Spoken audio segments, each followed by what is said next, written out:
Hello बच्चों। तो चलिए हम लोग यूनिट एंड मेजरमेंट का पार्ट थर्ड स्टार्ट करते हैं और इसमें हम लोग देखेंगे कुछ इंपॉर्टेंट डिराइव क्वांटिटीज के डायमेंशन देखेंगे जो कि प्रीवियस ईयर पूछे गए हैं। ठीक है।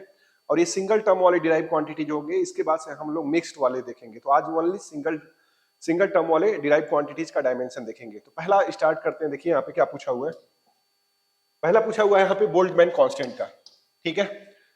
बोल्ट्जमैन कांस्टेंट को के से रिप्रेजेंट करते हैं और ये फार्मूला होता है 3/2 kT। टी यहाँ पे टेम्परेचर रिप्रेजेंट कर रहा है। ठीक है। तो बोल्ट्जमैन कांस्टेंट का अगर हम डायमेंशन देखें तो ई मेरा एनर्जी है, टी टेम्परेचर है, तो एनर्जी को हम लोग लिख सकते हैं क्या, ml2 t-2। ठीक है। तो ये एनर्जी का डायमेंशन हो गया। और टेम्परेचर को कल बताए थे के से या थीटा से रिप्रेजेंट करते हैं, तो ये हो जाएगा के।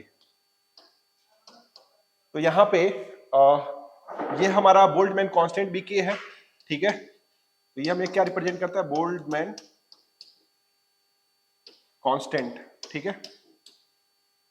कंफ्यूज मत ये होइएगा, ये के मेरा बोल्ट्जमैन कांस्टेंट है और ये टेम्परेचर को के से रिप्रेजेंट कर सकते हैं या थीटा से। तो इसको अगर सॉल्व करेंगे तो ये हो जाएगा मेरा, इसको देखिएगा, ml2 t-2 और के ऊपर जाएगा तो क्या हो जाएगा, -1।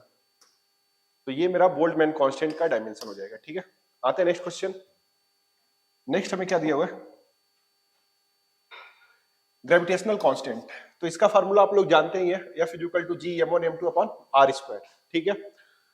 तो जी को हम लोग ऐसे लिख सकते हैं F(r²) और क्या है m का स्क्वायर। यहाँ पे मान लेते हैं दोनों मास क्या है, सेम है। ठीक। तो अगर हम इसको सॉल्व करें फोर्स का, तो फोर्स का हो जाएगा mlt-2। ठीक है। और r क्या हो गया, लेंथ हो गया। तो लेंथ को हम लोग क्या लिख सकते हैं, l का स्क्वायर। और मास है तो मास को m ही यूज करते हैं, तो ये क्या हो जाएगा, m का स्क्वायर। तो इसको अगर सॉल्व करेंगे तो ये हो जाएगा मेरा m, यहाँ पे m एक नीचे है, m स्क्वायर है और ऊपर में क्या है, m है। तो ये ऊपर जाएगा 2 वाला, तो यहाँ पे 1 और -2 तो क्या हो जाएगा, -1। ठीक।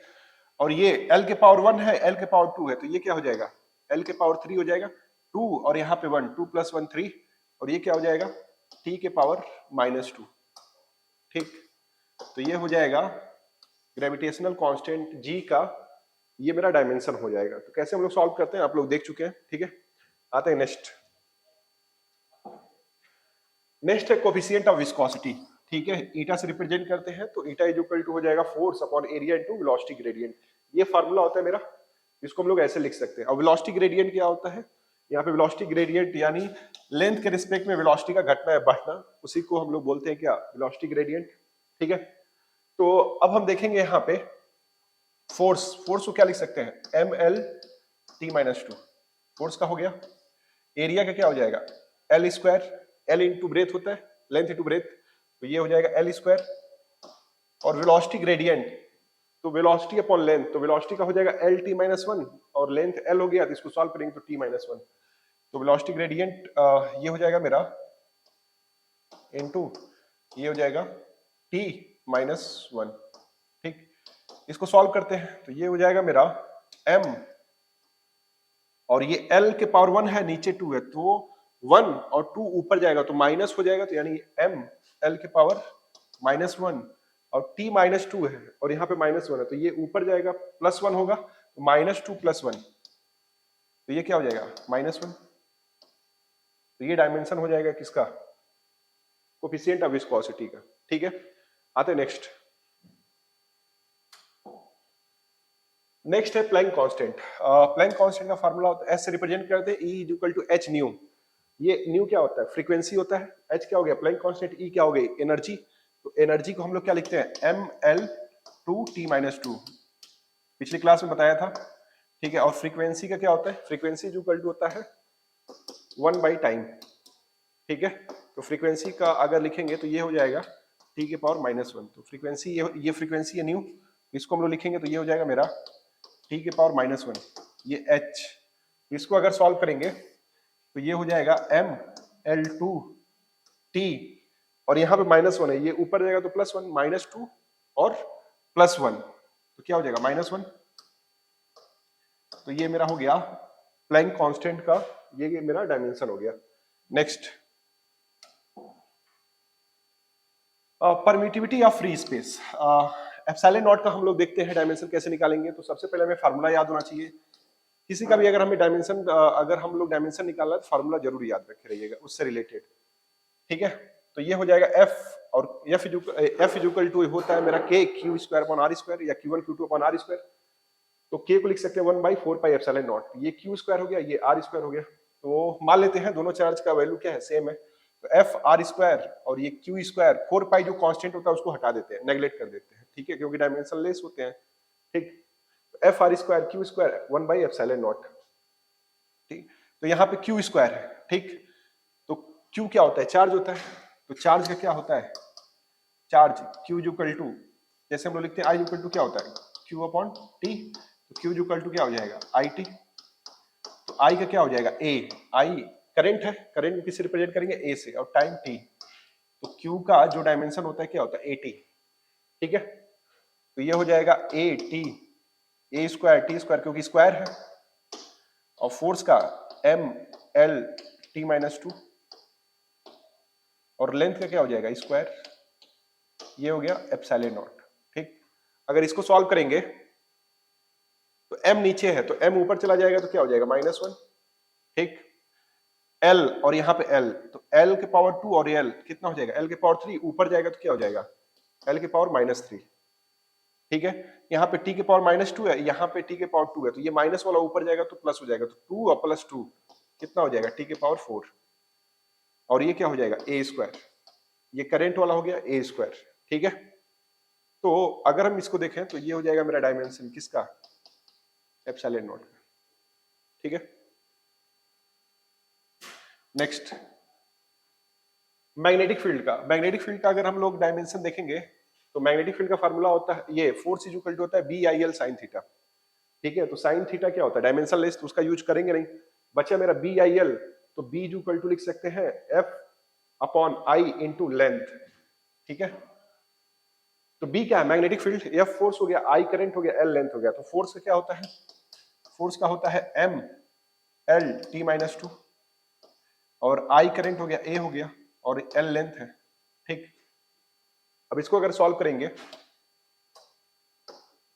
तो इसको सॉल्व करेंगे तो M ही रहेगा, L यहाँ पे है और L यहाँ पे गया काम से, और ये बचा T माइनस 2, और ये A ऊपर जाएगा तो क्या हो जाएगा, -1, ठीक। तो ये किसका फार्मूला हो गया, ये डायमेंशनल फार्मूला किसका हो गया, मैग्नेटिक फील्ड का, MT माइनस 2 A के पावर -1। ये क्या रिप्रेजेंट करे, करंट को, ठीक। आते नेक्स्ट,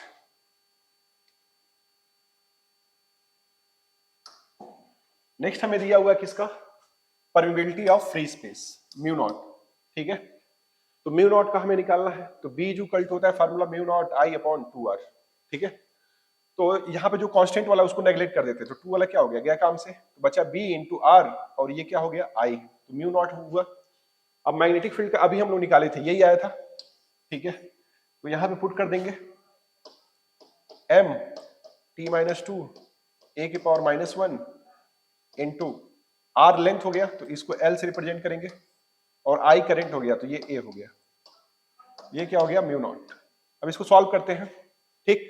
तो अगर इसको सॉल्व करेंगे तो ये हो जाएगा M ही रहेगा, उसके बाद से L देखते हैं, तो L यहाँ पे 1 है, उसके बाद से T देखते हैं, तो ये T के पावर -2 हो गया, और ये A 1 है, A के पावर 1 है तो ऊपर जाएगा तो -1 होगा, और यहाँ पे भी -1 है तो A के पावर क्या हो जाएगा, -2 हो जाएगा। तो ये हो गया मेरा म्यू नॉट, यानी कि म्यू नॉट का ये क्या हो गया, डायमेंशन हो गया, ठीक है। तो ये परमिबिलिटी ऑफ फ्री स्पेस बोलते हैं, ठीक है। नेक्स्ट रेजिस्टेंस, रेजिस्टेंस का हमें निकालना है, तो फार्मूला में याद होना चाहिए, R इक्वल टू क्या होता है, V बाई आई, या V इक्वल टू IR। तो ये V को क्या लिख सकते हैं, W बाई क्यू, और ये क्या हो गया, I करंट। तो W को क्या लिख सकते हैं, ML2 T माइनस 2, ठीक है। ML2 T माइनस 2 वर्क का हो गया, और चार्ज का भी देखे थे AT होता है, ठीक। और I करंट है, उसका कितना हो जाएगा, A। इसको सॉल्व करेंगे तो ये हो जाएगा M, और कहीं L है तो L है ऊपर, L और टाइम T, तो यहाँ पे -2 है और यहाँ पे 1 है, तो 1 वाला ऊपर जाएगा तो कितना हो जाएगा, -2 -1, तो कितना हो जाएगा, T के पावर -3, ठीक। और क्या बचा, तो a इंटू ए क्या हो जाएगा, ए स्क्वायर ऊपर जाएगा तो क्या हो जाएगा a के पावर -2। तो ये हो गया मेरा रेजिस्टेंस का क्या डायमेंशन फार्मूला। ठीक, अब आते हैं नेक्स्ट। नेक्स्ट क्या दिया हुआ है, कैपेसिटेंस। ठीक है, तो कैपेसिटेंस C हो गया, तो C को हम लोग लिख सकते हैं C equal to Q upon V। Q equal to C भी बोले या C equal to Q upon V। Q को Q हो गया, V इक्वल टू अभी देख रहे W बाई Q होता है, ये W और Q, Q इंटू Q क्या हो जाएगा Q स्क्वायर और ये W। ठीक है, तो वर्क डन, तो Q को क्या लिख सकते हैं 80 स्क्वायर हो गया, तो इसको लिख सकते हैं, और ये W का क्या हो जाएगा ML 2 T-2 वर्क हो गया। ठीक है, तो अगर हम इसको लिखना चाहें तो ये हो जाएगा a स्क्वायर T स्क्वायर, और इसको हम लोग लिख सकते हैं ML2 T-2। इसको सॉल्व करेंगे तो m ऊपर जाएगा तो क्या हो जाएगा m-1 हो जाएगा, और l ऊपर जाएगा तो क्या हो जाएगा -2, और t-2 है और यहाँ पे t2 है, तो -2 वाला ऊपर जाएगा तो क्या हो जाएगा +2, और ये माइनस वाला ऊपर जाएगा तो +2, तो 2 + 2 कितना हो जाएगा 4 हो जाएगा। और कुछ बचा, तो ये हो जाएगा m-1 l के पावर -2 t के पावर 4 और a के पावर क्या हो जाएगा 2। तो ये किसका हो गया C का हो गया कैपेसिटेंस। नेक्स्ट इंडक्टेंस का देखते हैं, L का देखते हैं। तो L इक्वल टू होता है 5/I, 5 फ्लक्स हो गया। ठीक, तो फ्लक्स का फॉर्मूला होता है BA cos theta, cos theta को नेगलेक्ट करेंगे, खाली BA और I इसका यूज करेंगे, तो ये हो जाएगा BA और I करंट हो गया। अब मैग्नेटिक फील्ड का निकाल चुके हैं, तो मैग्नेटिक फील्ड का कितना होता है MT-2 A के पावर -1, और A एरिया है, तो इसको क्या लिखेंगे, एरिया का होता है L का स्क्वायर, एरिया का क्या हो जाएगा L स्क्वायर, और करंट का क्या हो गया A। इसको सॉल्व करेंगे तो ये हो जाएगा MT-2, इसको हम लोग सॉल्व करेंगे तो L क्या हो जाएगा L स्क्वायर हो जाएगा, उसके बाद से T के पावर -2 हो जाएगा, और एक A यहाँ पे है और यहाँ पे है, तो यहाँ पे 1 हो जाएगा, ऊपर जाएगा तो क्या हो जाएगा -1, और ऑलरेडी एक -1 है तो क्या हो जाएगा -2। ठीक, तो ये डायमेंशन हो गया किसका इंडक्टेंस का। तो आज हमने जो पढ़ा है उसमें हम लोगों ने सिर्फ सिंगल टर्म वाले जो डिराइव क्वांटिटीज थी उसका यूज किया था। ठीक है, नेक्स्ट क्लास में हम लोग कंबाइन करके मिक्स वाला क्वेश्चन देखेंगे। ठीक है, थैंक यू।